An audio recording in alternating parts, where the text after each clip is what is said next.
दर्शकवृन्द, माओवादी केन्द्रको 8औं राष्ट्रिय महाधिवेशन अन्तर्गत जारी बन्द सत्र अपराह्न 5 बजेसम्मका लागि स्थगित भएको छ। अध्यक्ष पुष्पकमल दाहाल प्रचण्डले पेश गर्नु भएको राजनीतिक प्रतिवेदन स्थायी समिति सदस्य देवप्रसाद गुरुङले पेश गरेको विधान मस्यौदा पारित भएसँगै सहमतिबाट केन्द्रीय समितिको टुङ्गो लगाउन बन्द सत्र स्थगित गरिएको हो। सहमतिका लागि साँझ 5 बजेसम्म बन्द सत्र स्थगित भएको कर्णाली प्रदेश समितिका अध्यक्ष विमला केसीले जानकारी दिइन्। क्लस्टरका अनुसार केन्द्रीय समितिको टुङ्गो लगाउन महाधिवेशन स्थल प्रज्ञा भवनमा स्थायी समिति बैठक बसिरहेको छ। महाधिवेशनबाट केन्द्रीय समितिको टुङ्गो लगाउने माओवादीको तयारी छ। विधान अनुसार अब पार्टीको केन्द्रीय समितिमा 50% खुला र 50% पूर्ण समानुपाती गरी मिश्रित निर्वाचन प्रणालीका माध्यमबाट चुनिनेछन्। केन्द्रीय समिति 249 सदस्यीय हुनेछ। यसअघि केन्द्रीय कमिटीले 10% मनोनित गर्ने भनिएकामा बढाएर 15% पुर्याएको छ। महाधिवेशनले केन्द्रीय समितिले पोलिट ब्युरो, स्थायी समिति र पदाधिकारी चयन गर्नेछ। पोलिट ब्युरो, स्थायी समिति र पदाधिकारी समावेशी सिद्धान्तका आधारमा चयन हुनेछन्। 50% को पूर्ण समानुपातिकमा दलित, मुस्लिम, थारू, मधेसी, आदिवासी, जनजाति, खस, आर्य, अपाङ्गता, पिछडिएको क्षेत्र, महिला र युवाको क्लस्टर बनाइएको छ। केन्द्रीय समितिमा सबै क्लस्टर र खुलाबाट गरी 35% महिला र 20% र 40 वर्ष मुनिका युवाको प्रतिनिधित्व हुनेछ।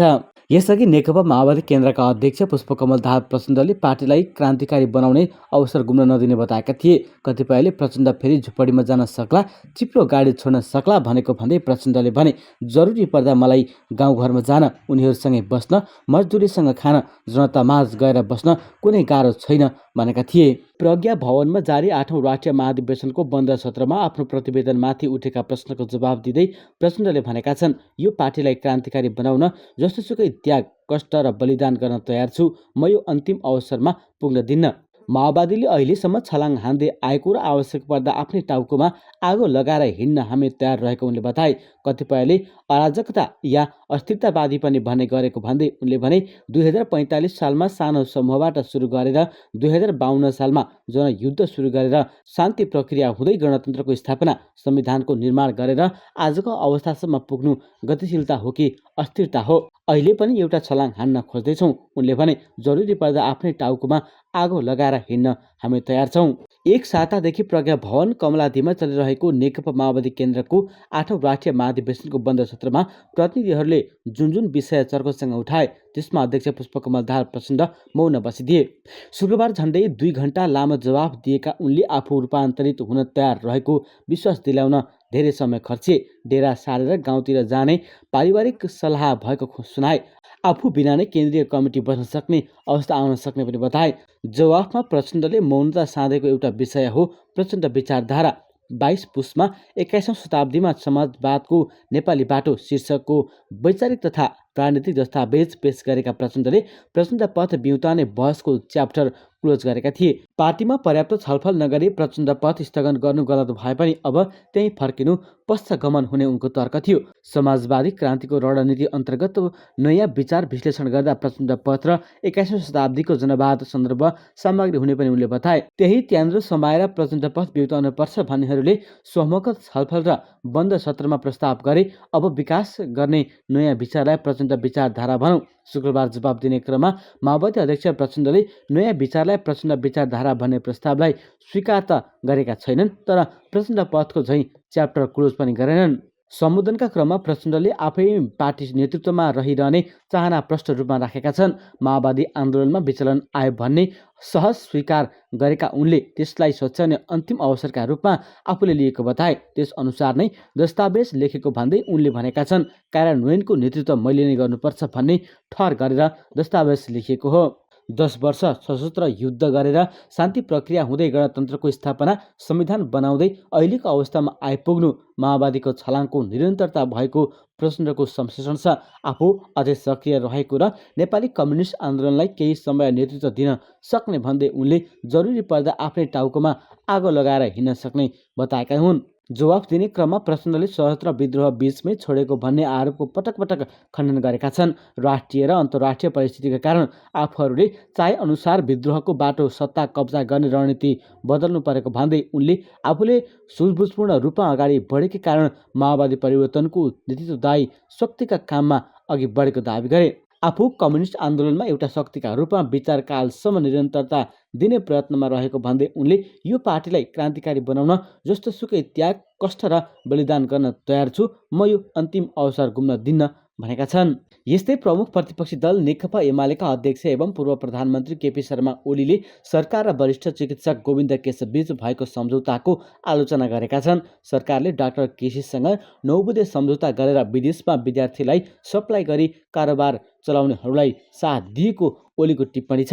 शुक्रबार भक्तपुरमा आयोजित एक कार्यक्रममा अध्यक्ष ओलीले नेपालमा नर्सिङ कलेज खोल्न नपाउने लगायत सहमति गरेर प्रधानमन्त्री देउवाले पैसा नहुने नेपालीका छोराछोरीको मेडिकल कलेज पढ्ने सपना बर्बाद पारेको आरोप लगाएका छन्। उनले डाक्टर केसीसँग प्रधानमन्त्री देउवाले गरेको सम्झौताले विदेशमा पैसा र छोराछोरी पठाउने कम्पनीलाई फाइदा पुग्ने बताएका छन्।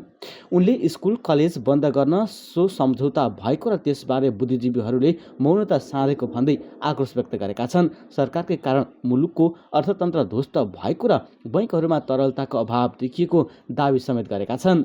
ओलीले भने हिजो प्रधानमन्त्रीले एकजना कुन डाक्टरसँग 9 बुँदे सम्झौता गरे रे, 7 वटा माग पूरा गर्न 9 बुँदे सम्झौता। त्यो सम्झौता किनभने यहाँ नर्सिङ क्याम्पस चलाउन पाइँदैन, नत्र भने विदेशमा विद्यार्थी पठाउने कम्पनीहरू बर्बाद हुन्छन्। अध्यक्ष ओलीले पुष्पकमल दाहाल प्रचण्ड प्रति सङ्केत गर्दै इज्जत नभएकाहरू सधैँ सरकारमा रहने अवस्था रहेको भन्दै व्यङ्ग्य पनि गरे। उनले आफ्नो पार्टीले भने सरकारमा बसेर आफ्ना नीति कार्यान्वयन गर्दै अघि बढ्ने वा प्रतिपक्षमा रहेर गलत नीतिको विरोध गरेर देश र जनताको सेवा गर्ने बताएका छन्। अलिकति इज्जत छोड्ने हो भने त जहिले पनि सरकारबाट हट्नु नपर्ने अवस्था छ। जस्तो प्रचण्डजीहरू हट्नुहुन्न, म हुँदा पनि उहाँहरू सरकारमा हुनुहुन्छ, काङ्ग्रेस हुँदा पनि उहाँहरू सरकारमा हुनुहुन्छ। उनले भने अलिकति इज्जत छोड्यो भने जहिले पनि सरकारमा बस्नुपर्ने खालको अवस्था। इज्जत साथ मात्रै सरकारमा हुन्छ कि प्रतिस्पर्धामा? अध्यक्ष ओलीले माओवादी जनयुद्धका कारण रोजगारीको खोजीमा धेरैजसो युवा विदेश जानु परेको औल्याउँदै अब त्यस्तो अवस्थाको अन्त्य भएको पनि दावी गरेका छन्।